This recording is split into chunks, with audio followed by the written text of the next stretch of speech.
Good evening, folks. You're all very welcome to this webinar. We will start at 4 p.m., so approximately 5 minutes time.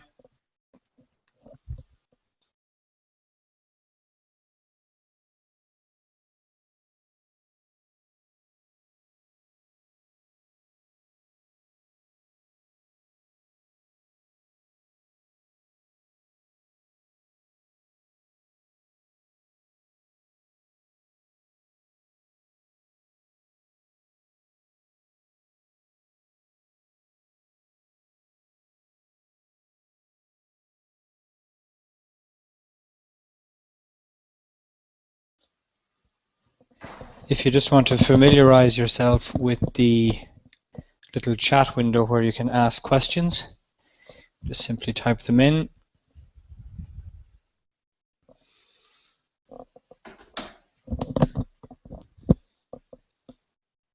And we'll be starting shortly now, just in a couple of minutes.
Okay, it looks like people can see the messages there. I'm hoping you can hear me loud and clear.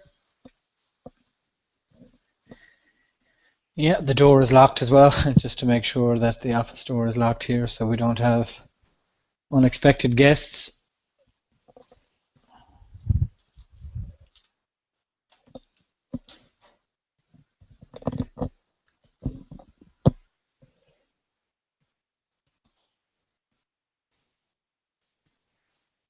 Okay, Malcolm and Michelle, welcome. Geraldine, Ethel, Kevin, Peter, Philip, with Pierce, Robert, Philippa, Letty.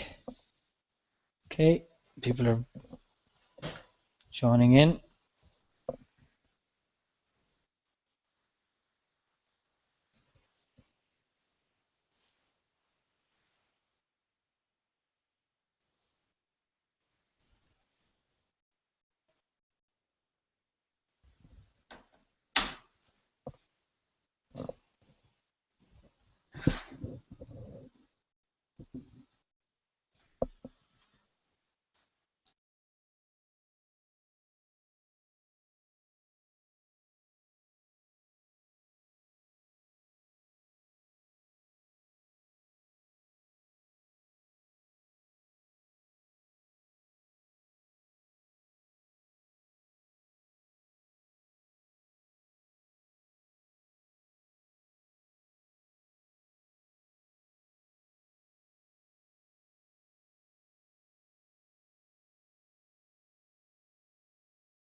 Okay, we'll be starting now in 60 seconds.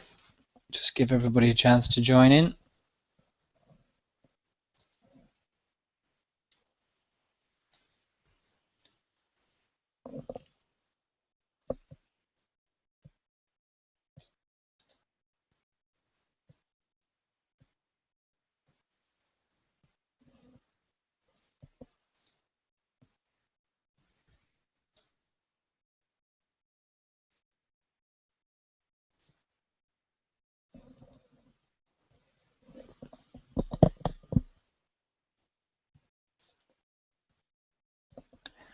Okay, so let's let's make a start. You're all very welcome to this evening's webinar. I see a few familiar names, so welcome for those who haven't been on one of my recent webinars. Just very quickly, a bit of background about myself. I'm co-founder of the Digital Business Institute. I've been working in the whole area of digital marketing for the past 8 years, and more recently started conducting these webinars, giving people access to some knowledge and experience that I have gathered over the years in all areas of digital marketing and Facebook and Twitter and LinkedIn. And today we're going to be talking, of course, about email marketing, and I have a range of online digital marketing courses that I'm rolling out, which is basically courses that you can pay for and access then online from your own computer. They're a series of short videos that take you through everything you need to know in a range of areas. There are 10 courses being rolled out at the moment, not all available yet. They're being rolled out over the next couple of weeks. So let's get into it. Why email marketing? And I know when I got into social media marketing a number of years ago, a lot of people were saying that it would be the end of email marketing and social media marketing would actually replace email marketing, but in fact it's gone full circle, if you like. While that was the case for a while, email marketing is still a more direct form of marketing, and it really plays into the premise that people buy when they're ready to buy, not when you're ready to sell. So it's a great way of effective and efficient way to stay front of mind, as we say, with customers, both existing and potential. So they tend to forget sometimes that we exist as a business, and they may go elsewhere. And email, with the right type of email marketing and the tips that you learn in this webinar, it's a very effective and efficient way to, as I say, stay front of mind. And ideally then, particularly if you have facility for people to place an online order or take some action on your website, then when they get the email, they're just one click away from actually taking part in the buying process. So really we talk about email marketing and indeed social media marketing. In a lot of ways we talk about it in the whole concept of relationship marketing, so that we use email to stay in regular contact and to build and grow relationships with our customers and potential customers. And it's all about the relationship. And then when the time is right, we can then, and if the relationship is right, we can ask for the purchase. So just to compare email marketing versus social media marketing, my advice to business owners and to marketeers is to use both, and it's not just a case of dropping social media for email marketing or vice versa. It's a case of using the two of them strategically together. So email marketing, lots of studies have proven that email marketing converts on a 3-to-1 ratio compared to social media marketing. So as I say, it's not a case of stopping one, it's a case of using both of them together. So you can use one to promote the other. So if, for example, you create a lead magnet, and a lead magnet is something that you provide in return for people subscribing to your email list. In fact, this webinar would be considered a lead magnet, where in return for the webinar, I would give you, in return for getting the webinar, you would give me your email address, and then I can introduce you to other things that I do. So this is giving you a real honest and candid insight into how I use email marketing, so it's not just the theory. So you get a sense of what I actually do to grow my business and grow sales. This is kind of a case in point, or a working example. You can have a customized tab on your Facebook page. Again, you can use that to create a customized tab to create a form, and the form can be used to collect email addresses. So basically it's a subscription form. Sometimes I use some services to automate some tweets. So while I use Twitter quite a lot, obviously manually, and put out different information, you can set up an automated tweet that maybe goes out once a day, just to mention that you have a course or a webinar, or that you have some sort of lead magnet for people to subscribe to your email address. So while social media is more often, email is more direct. So it's a case of working the two of them and using the two of them correctly. So when I say social media is more often, you can update Facebook a couple of times a day and you can tweet a couple of times a day, but you wouldn't be emailing people a couple of times a day with your email list. However, when you do send out an email, it is more direct. So you could put something up on Facebook and you could have 2,000 people liking the page, and you may get very little action. But if you email 2,000 people, I can assure you, if the email is done correctly, which we'll be going through the tips here in this webinar, if the email is done correctly, if you email 2,000 people, you're going to get a lot more return for that than 2,000 likes. So it's a case of using both of them together. And again, as I say, people are just a click away to buy if the email has a more sales element to it. So the benefits of email marketing is it's highly targeted, it's quite immediate, you can test and refine, so you can look at your open rate of your emails, and if it's below 3%, for example, then, sorry, not 3%, we'll go through the stats, that's the click-through rate. The open rate should be at least 25% plus. So you can test and refine. Some emails you get a great open rate, some emails not so much. It might be the time you sent it, the time of the day, the actual day itself. It might even be seasonal. But again, the benefits of email marketing is you can test and refine. It's quite measurable as well, so you can measure the effectiveness of your campaign, particularly, of course, if there's a call to action for people to buy something within the email. You can measure the return quite quickly on the number of orders you get from the email. It also gives you a greater insight into customer behavior. So you can, with the email services that we look at, like MailChimp and Aweber and all these other services, you can actually get lots of statistics on what goes on within the email, and therefore you get a greater insight into the overall customer behavior. And of course the reach is, it's really unlimited. Your email campaign is as limited to the number of email addresses you have, and of course that can be worldwide. So there's better conversion rates too, because it's an uninterrupted process from prospect to customer in a matter of clicks. So if they do happen to open your email and it's constructed properly and they are engaged in reading on in the email, then they're only a matter of clicks away from taking the action that you want people to take. And of course it's very, very cost effective, because you can start out with a free service like MailChimp, and then even Aweber is $20 a month and so on. So versus traditional marketing and doing mail drops and stuff like that, it is quite cost effective.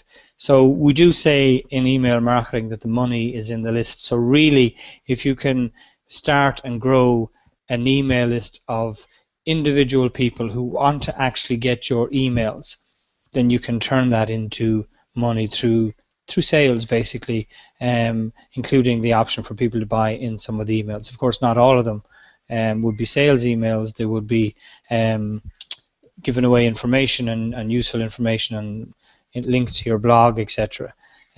So we'll go through the different ratios there of sales emails versus non-sales emails and so on. But the whole concept is that the money, as we say, is in the list in email marketing. Of course, there's a challenge with email marketing, and these are some stats from the US. So first of all, the recipient receiving your emails, you're competing with other emails in people's inbox. So while you might think, yeah, you have 100 people on your list and they all want to hear from you, those emails are in there with lots of other emails from various people, some quite important in terms of maybe they're getting, invoices or payments or whatever else, and all those. So there's lots of different emails in the inbox. So your email is just in there competing with other emails. 83% of people use the report spam button if they do not want to get the email, and that's a fairly high statistic. So make sure that the people you email want to get your emails, because quite a large percentage will just report it as spam, and then you get blacklisted on certain websites, and then the people who do want to get your email don't get them either. So just make sure that you're not spamming people. 80% might use this, they say in some research, without even opening the message.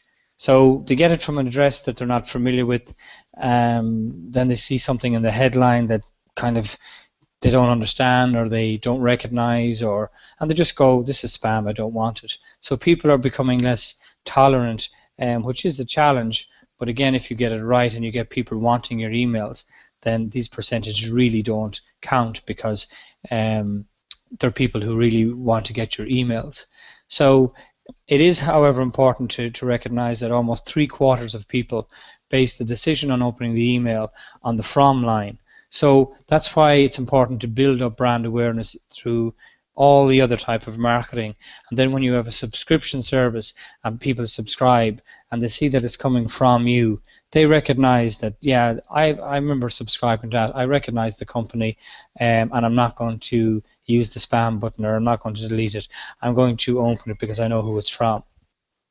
A huge percentage of people too also base the decision on the subject line. So we'll be covering subject line in this training, and it's important to get the subject lines correct as best you can to increase the chances of people opening up your emails.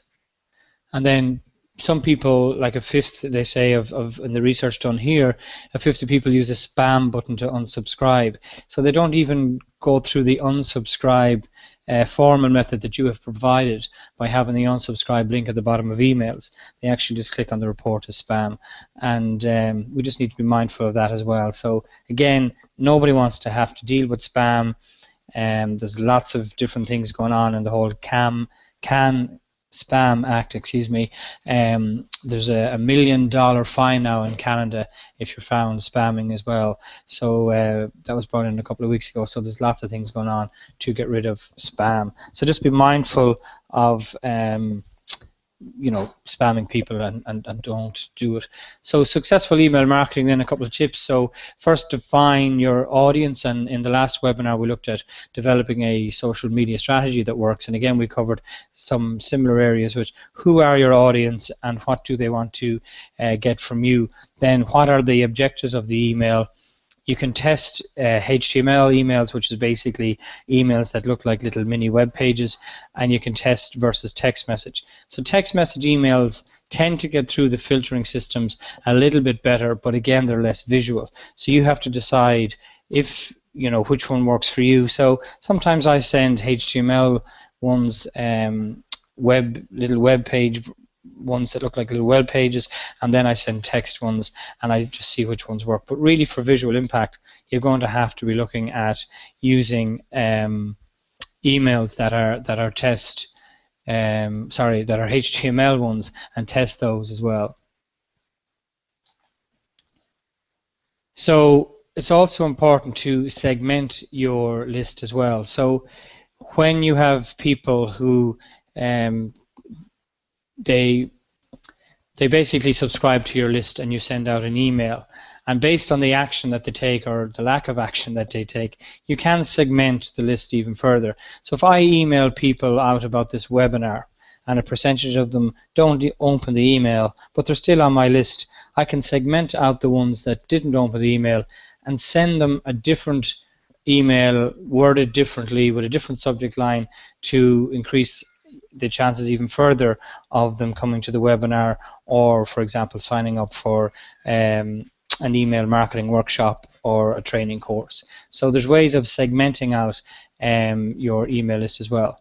It's important to personalize your emails as well. I mean, people's favorite word is their name, so try and gather the names, try and personalize the emails as much as you can. Keep the emails as relevant and short and to the point as possible.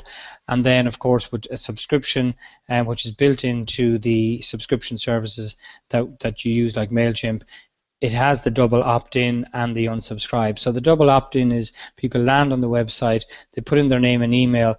First of all, they're going to get an email asking them, are you sure? And that's the second part of the double opt-in. Also, the unsubscribe facility is in all of these services, so it's crucial that you give people the option to unsubscribe without your manual intervention. It's actually a European law. You then have to decide on the frequency, how often and when are you going to send these emails. So are you going to send them once a week, and when in the week are you going to send them? And again, it might be a little bit of trial and error.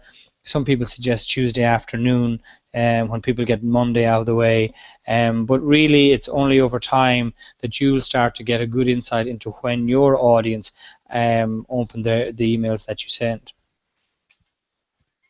So then, your recipient profile, you should describe your recipient and obviously describe them as a customer or potential customer. So you should, put in as much detail in that description for yourself as possible. Describe your recipient. What do they want? Why do they subscribe? What are you going to send them? Is this of value? So you need to have all that clear before you start your email marketing. And of course, and we covered in strategy as well, define your promise. So make a promise within your business, and keep it printed on front of you on the computer. So in my case, my promise is to make digital marketing expertise affordable and accessible. So that's why I run these webinars, and that's why in my email it would say the next webinar is about email marketing. But I'd also send out emails that has tips about various types of digital marketing. That's my promise. And then of course I do mention the fact that I have online courses for sale and consultancy and one-to-one and so on and so forth. But that's all related to the promise. So your subject lines then, 50 characters long is basically a good tip where you keep your subject line short and to the point. It's about approximately 7 words, and with mobile, unfortunately, it's even less.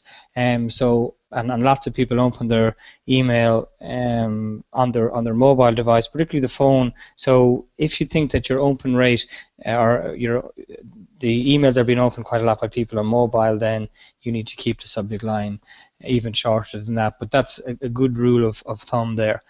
Personalize the subject line if it makes sense to do so, and also that you do actually have people's first name. So it might say Johnny and then a comma, check out this training or something like that. So it's important, if you can, sometimes to personalize the subject line. And ideally, and this is a key point, include the benefit and the timeline in the subject of the email. So for example, learn how to master email marketing in 10 days, or learn how to lose 30 pounds in 30 days, or whatever. But again, it has a tangible benefit and how long it's actually going to take. Both of those, if you can, include those in your timeline. Again, as you get more familiar with your audience, you'll start to think of creative subject lines that work for them. But a good piece of advice is include a benefit and include a timeline. So sometimes then it's not learned to, or it's not, we don't include the benefit, we include something that people are going to avoid. So, again, don't make this mistake with your Facebook marketing, or don't make this mistake with when filing a tax return if you're an accountant. So it's all about sometimes saying what you'll avoid people doing through the use of what you have in the email, rather than sometimes the benefit. So free delivery is another example. People buy to avoid pain and get pleasure. So sometimes we put in a subject in the email that when people read it, they know the pleasure they're going to get. For example, they're going to learn something new, or they're going to increase sales, or they're going to do whatever. And sometimes we use the avoid pain subject in the email. So the email structure then, so that's the subject. We know who we're sending it to, and they have subscribed. We're going to put in a killer subject to make sure that they open the email, and then we're into the structure of the email. So again, use the first name. So a lot of all the email services allow you to personalize. So if you have the subscriber's first name, it will do the rest. It will put in the first name into each of the individual emails automatically. You have a single objective. A lot of people make the mistake in their email marketing of giving people lots of different options in the email. So again, if it is more of a catalog based email with a list of products, then the single objective is still to sell something. But for the most part, if your email marketing should have one single objective. And if it's to share information, you shouldn't share too much. You shouldn't give people too many links to do different things. You should have one single objective. So the email I would have sent out to ask yourselves included, to sign up for the webinar, I wouldn't have mentioned other things in there like upcoming workshops, online courses, my blog, etc., etc. I had a single objective of that email, and that was to ask people to subscribe to the webinar, and that was the only objective. So conversational style is if you're writing to one person. So we make the mistake sometimes of thinking as our customers of a big intangible group, but just pick one person that you know and write as if you're writing to them, again, as best you can. And, just write as if you're writing to one, and then everybody will get it, and it'll be more of a conversational style. Again, short and to the point emails, with bullet points if need be, if there's a couple of things you want to cover leading to the one single objective. So short and to the point, not big long emails. Again, there is a school of thought to big long sales email with lots of paragraphs. There is a school of thought that they work, and if you want to trial them, the reason being that people say, look, if they read it all, they're more likely to buy at the end. It's like the big long sales page and squeeze page as well. So you have to decide for your audience which works, and you can try both. But for the most part, I think short and to the point with bullet points is the way to go. And try and build relationships. So lots and lots. We spoke about the sales versus the give versus the ask ratio. So give lots, so build relationships. So 3 out of 4 of your emails should give something. So even if it's something you found online, you're giving them the pleasure of not having them waste their time or spend time looking for something new and unique online. So use it to give as much as possible, so then when you ask, you're more likely to receive. So of course, unsubscribe is a legal requirement, and it's at the bottom of most of the email services that are out there. In fact, it should be on the bottom of them all. So then use nice images, but make sure they're a small file size. Use the alt tag for people who aren't displaying images. Again, that's built into a lot of the systems like MailChimp and Aweber, where there's a description behind the email. So if people have images turned off, they know what's in the images, so they don't mind turning them on to see the actual image. Repeat the call to action 3 times. So whatever action you want people to take as a result of the email, include it 3 times in the short email. So in my case, it might be sign up for the webinar. So there's 3 different places in the email that you could sign up for the webinar, both in text and in images. So you're just increasing the chances of people taking that one single action, because there's only one objective in my example of that email. You could also include testimonials in the emails as well. Again, if you want people to take a particular action, particularly a purchase, you might include a testimonial in the email. Use PS at the end. I read some research that 75% of people read the PS at the end, whether it's a curiosity thing or we're curious human beings, but if they tend to look at the PS. So don't put something new in the PS. Just reiterate the single objective that you want to achieve in the PS, and include the ability for people to share. Again, it's built into a lot of systems, but the option to click here to tweet about this email, or click here to share it on Facebook. Again, if it's free to include, which it is in a lot of these services, it's no harm to include it at the very end. It's also good to put what I call a script signature, or a script type of font. You could, if you have a nice, clear, legible signature, you could scan it, save it as an image, and include it in the signature at the bottom of your email, and then it's in every email. Or you could, what I do now is, there's a couple of script fonts, and it's obvious that it's not my actual signature, but it's just, it personalizes a little bit more because it looks like a signature, and it breaks away from the formality of typed text that comes in, obviously, in email. And then on a thank you page, if people are signing up for your lead magnet, like your ebook, or they're signing up for some information or a promotion, the thank you page, you might just ask them to check their spam folder on the thank you page, just to make sure that the email hasn't gone into spam, and you can ask them to add you to their safe list. Of course, you can do the HTML, the text version, and of course an online version sometimes as well, if you really want to make sure that everybody can read the email. Sometimes I do it. There's a link at the top of the email that would say, click here to view this email in a browser. And again, it's in a lot of the services, and it's very easy to add. So then we're at the collection point stage. In other words, how do I people say, how do I collect email addresses? And you don't buy lists, and you definitely don't do that. So there's lots of different ways, but the collection point is where you now start to obviously collect email addresses. So you might have a form on your website, subscribe to our newsletter, subscribe to our tips and advice or whatever. So you have a form on your website, you might have a lead magnet, you might even record a short video telling people about you and the business, and at the end then give them that clear instruction to subscribe and the benefits of subscribing. If you have a blog, you could include at the very end of every blog post, click here to subscribe to their email address, your email list.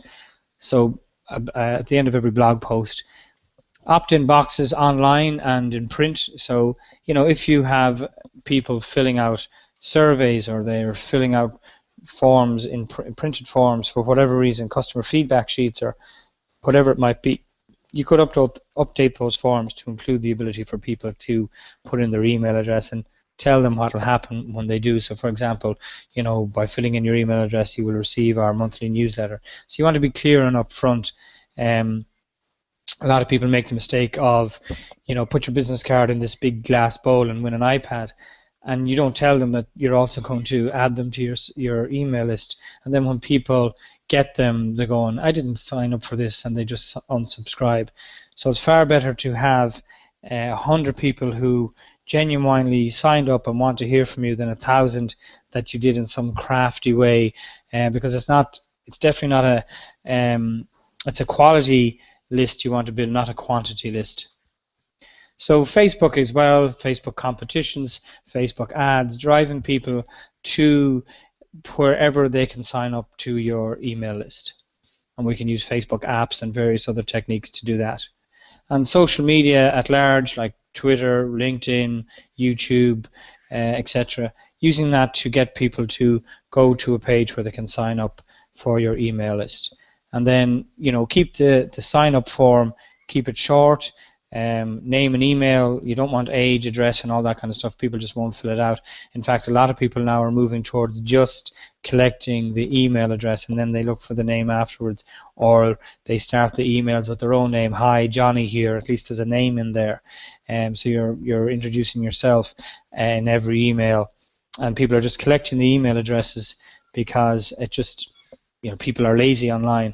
So the less obstacles you have, the more success you're going to have in terms of getting people to sign up. So list building, then we can, again, part of the collection points for list building, we can run competitions on Facebook and various other places on our website and ask people to put in their email address in order to enter the competition. Again, we mentioned lead magnets, so you could have a free ebook, a report, some advice, a webinar, etc., etc. But people have to give up their email address, not give it up, but give their email address in order to get these lead magnets, and then you build on that relationship using email marketing.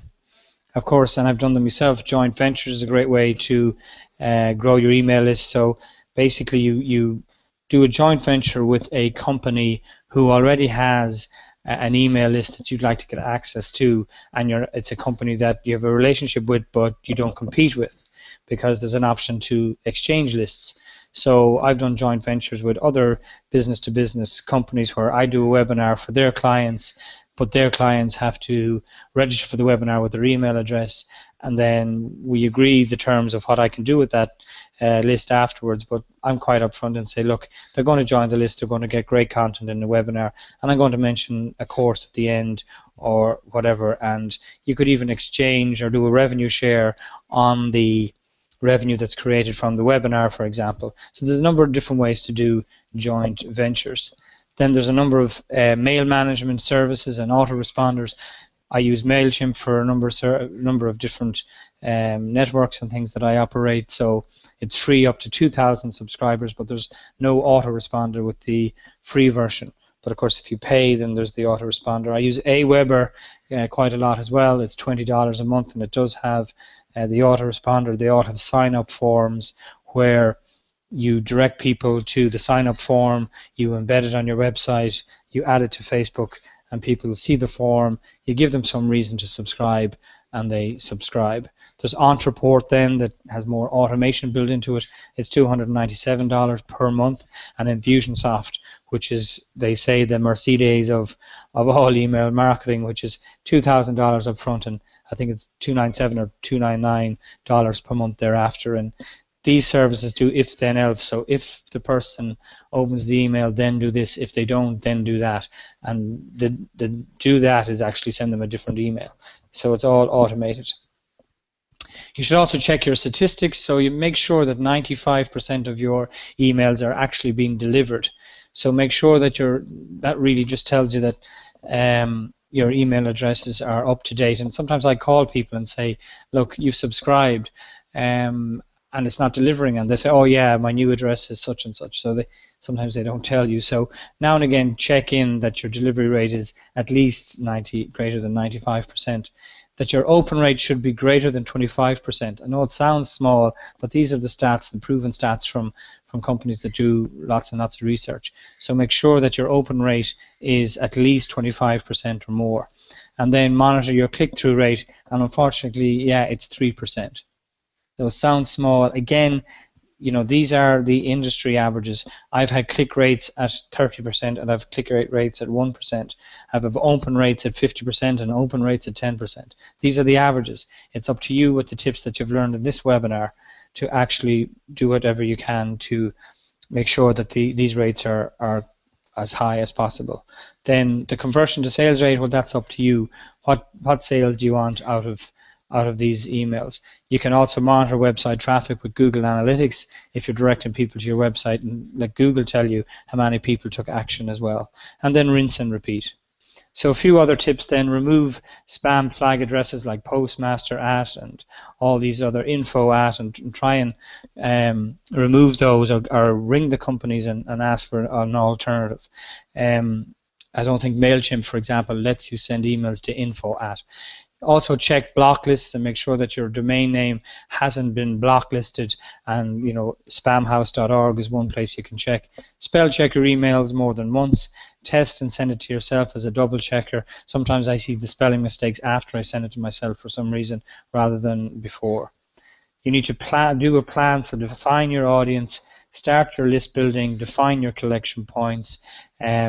What will you send and how often will you send it, and what mail service will you use?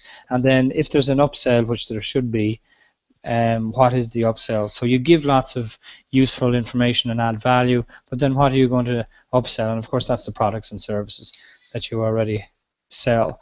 So just very quickly before we go to Q&A, I will do a one-day, or have a one-day practical workshop coming up. It's limited to 15 places because it's a very practical, hands-on one-day email marketing workshop. You'll be able to bring your laptop and get your email campaign set up there, and then we'll look at MailChimp and we'll design it and we'll add your logo and we'll show you how to build your list and import existing email addresses that you already have and all of that good stuff as well.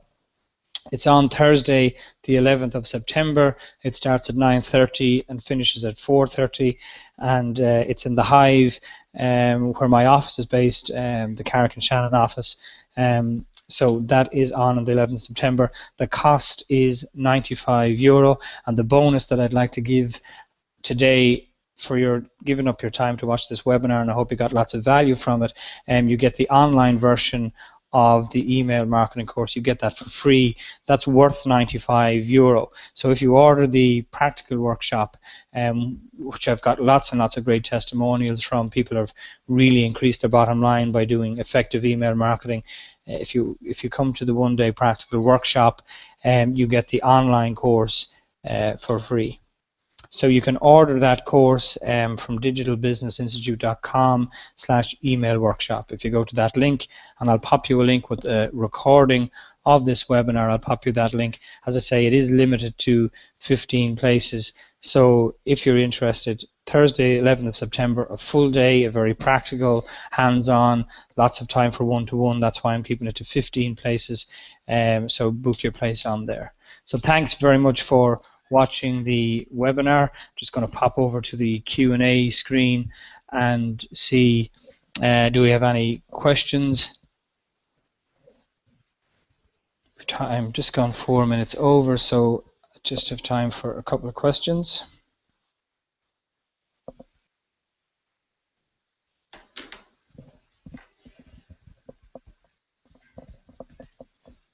Okay, if there are none, you can pop the questions to me in an email.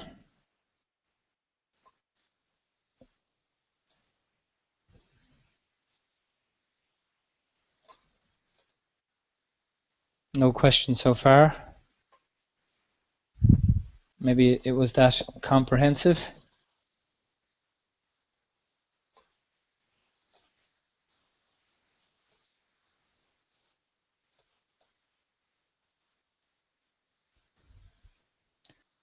Okay. So the link to book your place on the email marketing workshop, I just popped a link in there. That'll bring you to a PayPal page, and from there then you can use your PayPal details, or indeed if you don't have a PayPal account, there is the option to pay using the link there. Don't have a PayPal account.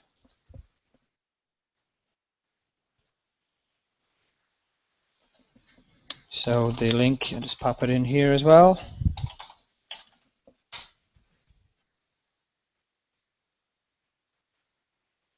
Yes, I'm in the chat for questions, Fergal. So what words should you steer clear of in the subject line? Great question. So again, if you follow the tips of including the benefit or what people avoid, but I think free has probably been used a lot. It's losing its value, ironically, a little bit. Things like win works for a lot of consumer-based ones, and for other companies, not so much. So what would I avoid? If you get the benefit in, then you'll avoid, if you like, the words not to use.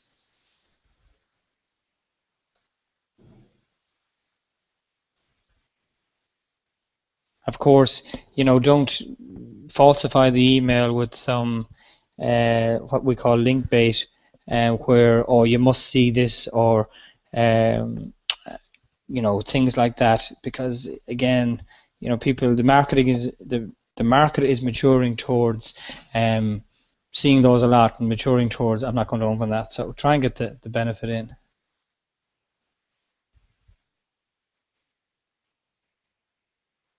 What are the principles for using analytics? The principles, I'm not sure, sorry Geraldine, but what you mean by the principles of using analytics.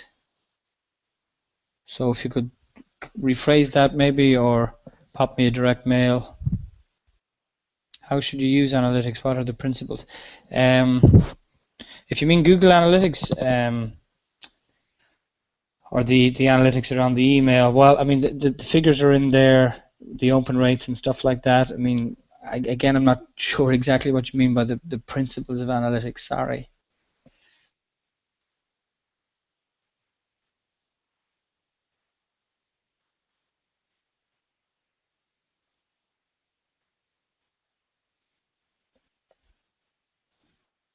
Okay, so I'm just conscious of time. So again, if you've got direct questions, by all means, email me, johnny@digitalbusinessinstitute.com. I'll send you the recording in an email and a link to the workshop if you're interested. And I'll have another webinar out next Thursday. So I'll send you out details on that as well. Okay, just going to sign out now, so we'll be in touch.